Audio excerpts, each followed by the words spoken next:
ओस की बूंद की होती है बेटियां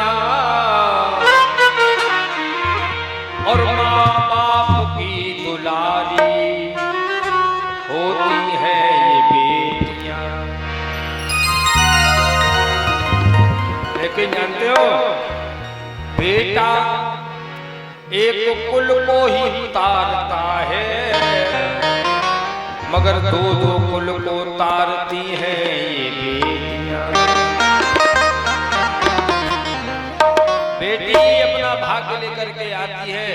तुम सोच रहे हो कि बेटी हुई है तो हमें धन खर्च करना पड़ेगा इसके विवाह में। अरे तुम क्या धन खर्च करोगे, ये स्वयं अपना लेकर के आती हैं।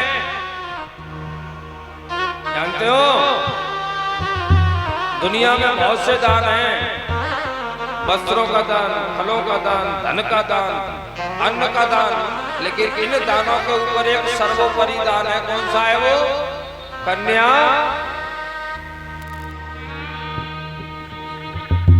लेकिन हम ये सोचते हैं कि हमारा सर्वस्व लुट जाएगा।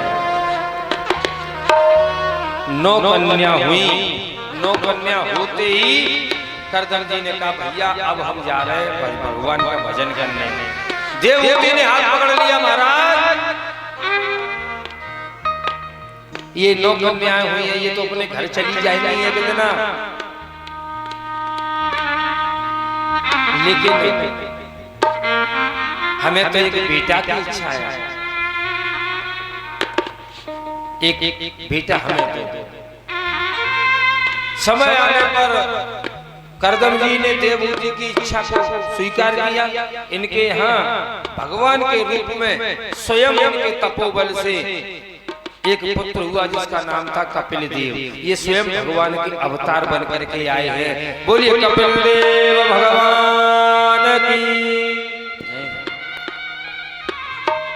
नौ कन्याओं का विवाह मरीचि के साथ, अंगिरा के साथ, पुलस्त्य के साथ, भृगु के साथ, कर्तुक के साथ, वशिष्ठ के साथ, अथर्वा के साथ और अत्रि मुनि के साथ, इन ऋषियों के साथ में विवाह कर दिया नौ कन्याओं का।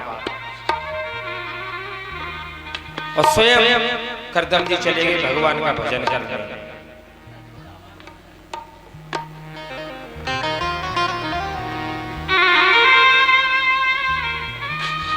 अब मैया रह गई अकेली।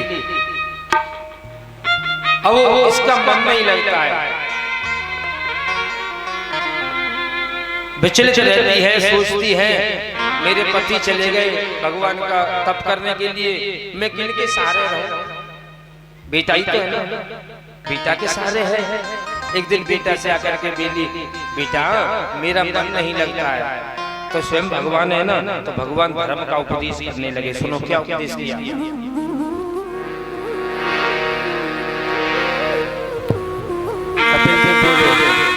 मैया मन के हारे हार है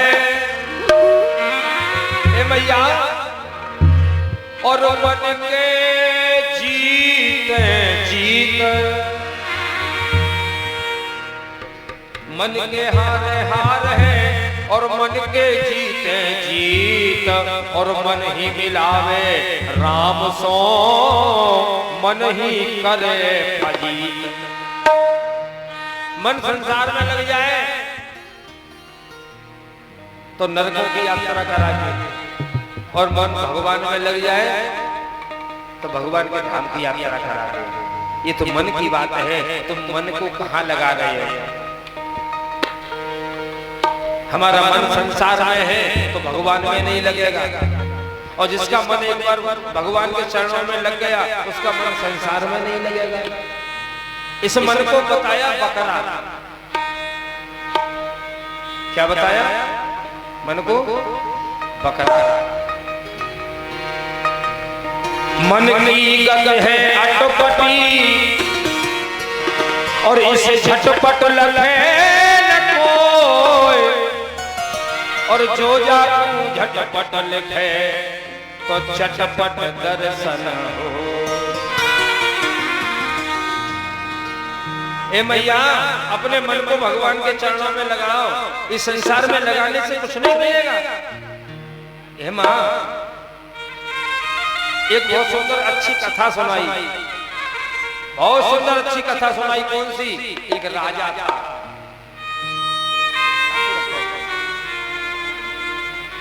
एक राजा, और एक राजा ने ढिंढोरी पिटवाई और एक ऐलान करा दिया कि मेरे पास बकरा है और मेरे बकरा को जो पेट भर देगो वाको मैं अपनों आदर राज इनाम में दे दूंगा।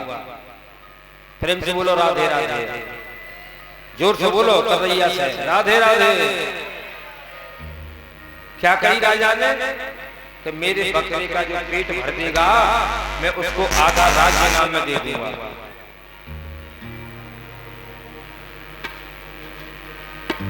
बहुत सी लालच में राजा के पास गए और कहने लगे कि हम तुम्हारे बकरे का पेट भरेंगे, सुबह से ले जाएं, घास खिलाएं, दाना खिलाएं, पत्ते खिलाएं। शाम को जब लाए बकरा को तो राजा ने कहा महाराज ले आए बकरे का पेट भर के ले आए, हम तो चेक करते हैं, तो चेक कर लो। कुर्ते में हाथ डाला, गेहूं के दाने निकाले, सामने बकरे के किया तो बकरे को स्वभाव हो तो मुंह मार देता, कितनों वो फरो हो लेकिन वो मार दे। उसने मुंह मार दिया। राजा ने कहा क्यों, तुम तो कह रहे थे हम उसको पेट भर के लाए, तो भूखा है, जेल में डाल दिया। जैसे एक एक करके ले जाए जेल में चले जाए, जो ले जाए वो सब जेल में चले जाए। इसे कम कर दे बेटा, इसको कम कर दे। सैकड़ों हजारों लोग जेल में बंद हो गए राज्य के लालच में। एक संत आए, संत ने कहा भैया कैसी भीड़ लगी है ये, क्या बात है? बोले राजा ने एक बकरा दिया है, कोई पेट नहीं भर पाता है, उस लालच में सब जेल में। बोले राज्य मिलेगा? बोले बिल्कुल मिलेगा। राजा ने कहा है तो हम भरते तो आप तो संत हो, आपको राज्य की जरूरत है। बोले नहीं नहीं, राज्य की जरूरत नहीं है, लेकिन ये बकरा है ना, इसका पेट भरना बहुत जरूरी है।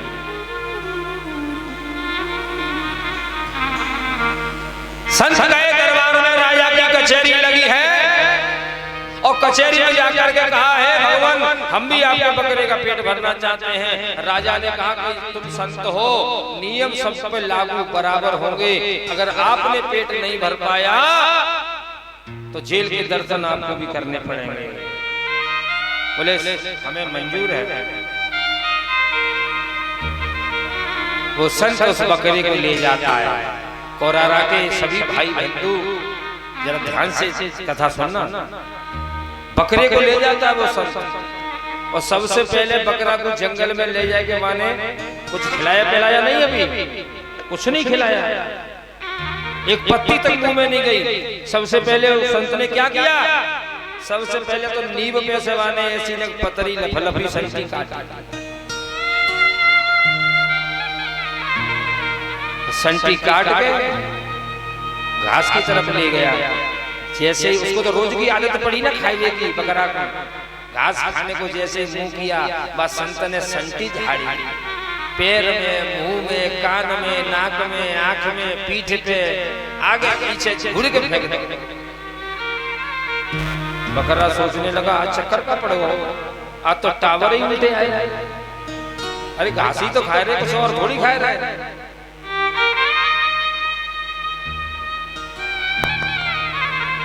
और संत गए अरे खाओ भाई घास है।